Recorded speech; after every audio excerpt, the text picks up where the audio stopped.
ଜଣାପଡ଼ିଲା ଫାଇନାଲ ତାରିଖ। ଏହି ଦିନ ଆସିବ ସୁଭଦ୍ରା ଯୋଜନା କିସ୍ତି।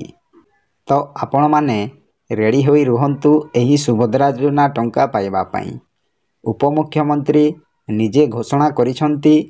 ତ ସେହି ତାରିଖଟି କ'ଣ ରହିଛି ଏହି ଭିଡ଼ିଓ ମାଧ୍ୟମରେ ମୁଁ ପ୍ରୋଭାଇଡ଼ କରିବି। ତ ସମସ୍ତଙ୍କ ମନରେ ଗୋଟିଏ ପ୍ରଶ୍ନ ହେଉଥିବ କି ଏହି ସୁଭଦ୍ରା ଟଙ୍କା କେବେ ଆସିବ। ତ ଆପଣମାନଙ୍କୁ ଏହି ଭିଡ଼ିଓ ମାଧ୍ୟମରେ ମୁଁ ସବୁ ଡିଟେଲ୍ସ କହିଦେବି କେଉଁ ତାରିଖରେ ଆସିବ।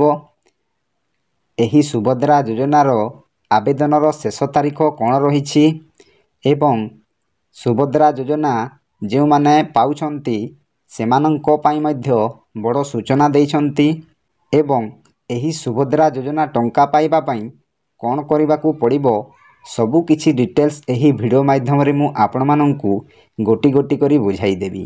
ତେଣୁ ଭିଡ଼ିଓକୁ ସ୍କିପ୍ ନକରି ଲାଷ୍ଟ ପର୍ଯ୍ୟନ୍ତ ଦେଖନ୍ତୁ ଏବଂ ଆପଣମାନଙ୍କୁ ଅନୁରୋଧ କରୁଛି କି ଆପଣମାନେ ଟିକେ ଏହି ସୁଭଦ୍ରା ଯୋଜନା ପାଇବା ପାଇଁ ଖୁସି ହେଇକି ମୋ ଚ୍ୟାନେଲକୁ ସବସ୍କ୍ରାଇବ୍ କରନ୍ତୁ ଏବଂ ବେଲ୍ ଆଇକନ୍କୁ ଦବାଇ ଦିଅନ୍ତୁ।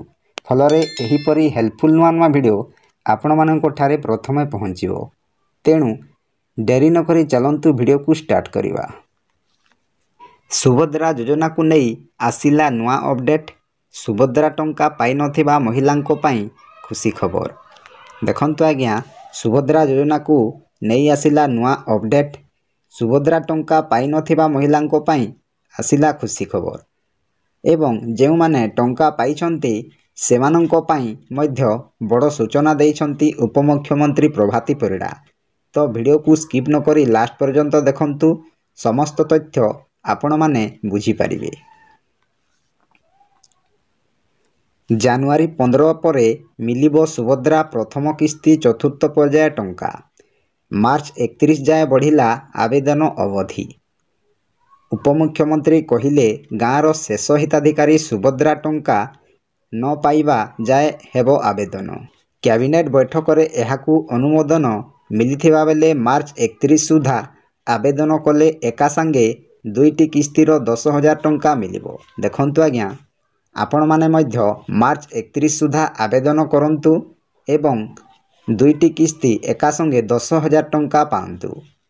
ତ ଜାନୁଆରୀ 15 ପରେ ମିଳିବ ସୁଭଦ୍ରା ଯୋଜନାର ପ୍ରଥମ କିସ୍ତିର ଚତୁର୍ଥ ପର୍ଯ୍ୟାୟ ଟଙ୍କା।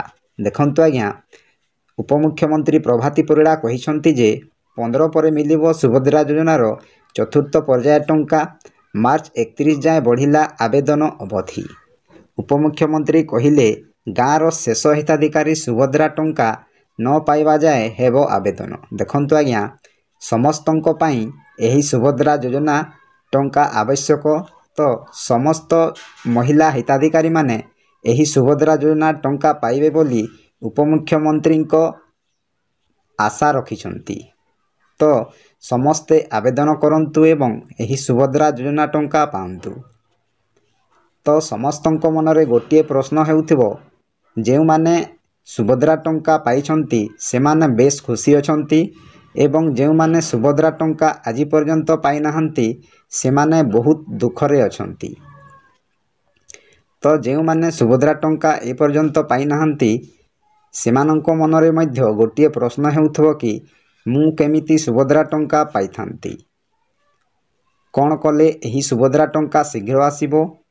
ତ ମୁଁ ଆପଣମାନଙ୍କୁ ଏହି ଭିଡ଼ିଓ ମାଧ୍ୟମରେ କହିବି କ'ଣ କଲେ ସୁଭଦ୍ରା ଟଙ୍କା ଶୀଘ୍ର ଆସିବ। ତ ଭିଡ଼ିଓକୁ ସ୍କିପ୍ ନକରି ଲାଷ୍ଟ ପର୍ଯ୍ୟନ୍ତ ଦେଖନ୍ତୁ ଏବଂ କେଉଁ ସବୁ ଡକୁମେଣ୍ଟସ୍ ରହିବା ଆବଶ୍ୟକ ଏବଂ ଡକୁମେଣ୍ଟସ୍କୁ କ'ଣ କରିବାକୁ ପଡ଼ିବ ଏହି ସୁଭଦ୍ରା ଯୋଜନାରେ ମୁଁ ଭିଡ଼ିଓ ମାଧ୍ୟମରେ କହିବି। ତାପରେ ସୁଭଦ୍ରା ପାଇଁ ବଢ଼ିଲା ଆବେଦନ ଅବଧି। ମାର୍ଚ୍ଚ 31 ସୁଦ୍ଧା ଆବେଦନ କଲେ ଏକାଥରେ ମିଳିବ ଦୁଇଟି କିସ୍ତି। 2024ର ଦୁଇଟି କିସ୍ତି ପାଇବେ ହିତାଧିକାରୀ, ଅର୍ଥାତ୍ ଏକାସାଙ୍ଗେ 10,000 ଟଙ୍କା ମିଳିବ। ଗାଁର ଶେଷ ଯୋଗ୍ୟ ହିତାଧିକାରୀ ଆବେଦନ ନ କଲା ଯାଏଁ ଚାଲିବ ସୁଭଦ୍ରା ପଞ୍ଜୀକରଣ। ପୂର୍ବରୁ ପ୍ରଥମ କିସ୍ତି ମିଳିବାର ଶେଷ ତାରିଖ ମାର୍ଚ୍ଚ 8 ତାରିଖ ଥିଲା, କିନ୍ତୁ ମାର୍ଚ୍ଚ 30 ପରେ ଆବେଦନ କଲେ ବି ମିଳିବ ପ୍ରଥମ କିସ୍ତି ଟଙ୍କା। ଦେଖନ୍ତୁ ଆଜ୍ଞା, ସୁଭଦ୍ରା ଯୋଜନା ପାଇଁ ଆବେଦନ ଅବଧି ବଢ଼ିଛି।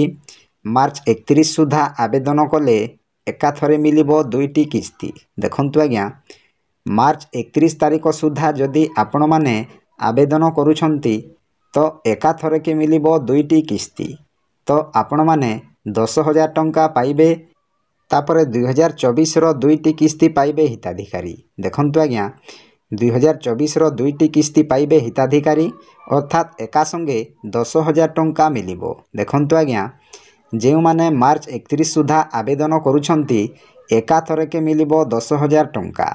तो आपण माने बेस खुशी हो जिबे। मार्च 31 सुधा आवेदन करंतु। जेउ माने नुआ हिताधिकारी सेमानंको पाई खुशी खबर। गाँव रो शेष योग्य हिताधिकारी आवेदन न कला जाए चलिबो सुभद्रा पंजीकरण। देखंतु आज्ञा समस्त गाँव रो शेष योग्य हिताधिकारी मानंको आवेदन न कला जाए चलिबो सुभद्रा पंजीकरण बा आवेदन रो पंजीकरण चलिथिबो। पूर्वरु प्रथम किस्ती मिलिबार शेष तारीख मार्च 8 तारीख थिला, किंतु मार्च 30 परे आवेदन कले भी प्रथम किस्ती टंका मिलिबो। देखंतु आज्ञा मार्च 30 परे आवेदन कले भी मिलिबो प्रथम किस्ती टंका। तो आपण माने ए पर्यंत जदि आवेदन करि नाहंती आवेदन करि नियंतु। निश्चय टंका आपणको अकाउंट को आसीबो टंका। तापरे कैबिनेट बैठक रे ए नै बड़ निष्पत्ति होईछि। 2024 रु 2025 आर्थिक वर्ष पई सुभद्रा पंजीकरण पई शेष तारीख मार्च 31 रखा जाईछि। वर्तमान सुधा एही योजना रे 1,06 लाख रु अधिक आवेदन करि सारिलेनी। 80 लाख हिताधिकारी टंका पाई सारिछंती। देखंतु आज्ञा कैबिनेट बैठक रे निष्पत्ति होईछि जे 2024 रु 2025 आर्थिक वर्ष पई सुभद्रा पंजीकरण पई शेष तारीख मार्च 31 रखा जाईछि। देखंतु आज्ञा सुभद्रा योजनार पंजीकरण पई शेष तारीख मार्च 31 रखा जाईछि, किंतु एहा बढ़ी पारे। वर्तमान सुधा एही योजना रे 1,06 लाख रु अधिक आवेदन करि सारिलानी एवं 80 लाख हिताधिकारी टंका पाई सारिछंती। देखंतु आज्ञा 80 लाख हिताधिकारी टंका पाई सारिछंती। बाकी हिताधिकारी माने मध्य शीघ्र एही सुभद्रा टंका पाई जिबे। तेबे प्रथम किस्तीर चतुर्थ पर्याय टंका केबे मिलिबो ताकू नहीं चर्चा लागिथिबा बेले उपमुख्यमंत्री प्रभाती परिडा कहिसंती बैंक कागजपत्र और अन्य डॉक्यूमेंट्स रे जांच चलीछि। ए नहीं बैंक गुड़िक सहित बैठक सरिलाणी। अंगनवाड़ी दीदी माने घर घर बुलुछंती। आवेदनकारींकर 5 एकर जमी अछि कि नाही एसबु जांच करा जाउछि। देखंतु आज्ञा प्रथम किस्तीर चतुर्थ पर्याय टंका केबे मिलिबो ताकू नहीं चर्चा लागिथिबा बेले उपमुख्यमंत्री प्रभाती परिडा कहिसंती जे बैंक कागजपत्र और अन्य डॉक्यूमेंट्स रे जांच चलीछि। देखंतु आज्ञा बैंक कागजपत्र तापरे जेउ डॉक्यूमेंट्स गुड़िक रही सेमानंकर जांच चलीछि। ए नहीं बैंक गुड़िक सहित बैठक सरिलाणी। अंगनवाड़ी दीदी माने मध्य घर घर जाई बुलुछंती एवं जेउ मानंकर 5 एकर जमी अछि कि नाही एसबु मध्य जांच चलीछि। तो आपण मानंकर जदि 5 एकर रु अधिक जमी अछि ताहेले सुभद्रा टंका पाइबे नाही। जदि आपण माने योग्य हिताधिकारी तेबे निश्चय एही सुभद्रा टंका पाइबे। तो आपण मानंकु गोटे अनुरोध करूछि कि आपण मानंकर डॉक्यूमेंट्स को आपण माने निजे रेडी करी रखंतु। तो देखंतु केउ केउ सब डॉक्यूमेंट्स लागिबो बैंक पासबुक, आधार जेउटा कि मोबाइल नंबर लिंक होइथिबो, एही परि डॉक्यूमेंट्स गुड़िक सबु लागिबो। तो बैंक एवं आधार दुईटी संयोग रहिथिबा आवश्यक, जेउटा कि आधार लिंक होइथिबा आवश्यक एवं एही आधार रे मोबाइल नंबर लिंक होइथिबा आवश्यक। देखंतु आज्ञा बैंक खाता रे जेउ नाम एवं ठिकाना अछि सबु आधार रे मध्य सही परि रहिथिबा आवश्यक एवं मोबाइल नंबर लिंक थिबा आवश्यक। तो आपण माने तापरे आउ एक गोटे मुख्य तापरे देखंतु डीबीटी मोड थिबा आवश्यक। ताहेले जाय कि आपण माने सुभद्रा टंका पाइबे, नहेले आपण माने सुभद्रा टंका पाई पारिबे नाही। तेणु आपण मानंकु एही सबु डॉक्यूमेंट्स ଗୁଡ଼ିକ ରେଡ଼ି କରି ରଖନ୍ତୁ। ନିଶ୍ଚୟ ଏହି ସୁଭଦ୍ରା ଟଙ୍କା ଆସିବ। ତାପରେ ପୂର୍ବରୁ ଡିସେମ୍ବର 30 ଯାଏଁ ଏହି ଯାଞ୍ଚ ପ୍ରକ୍ରିୟା ଚାଲିବ ବୋଲି ସୂଚନା ଦିଆଯାଇଥିଲା। ଏହି ସମୟ ଅବଧିକୁ ଜାନୁଆରୀ 15 ଯାଏଁ ବୃଦ୍ଧି କରାଯାଇଛି। ତେଣୁ ଜାନୁଆରୀ 15 ପରେ ମିଳିବ ପ୍ରଥମ କିସ୍ତିର ଚତୁର୍ଥ ପର୍ଯ୍ୟାୟ ଟଙ୍କା।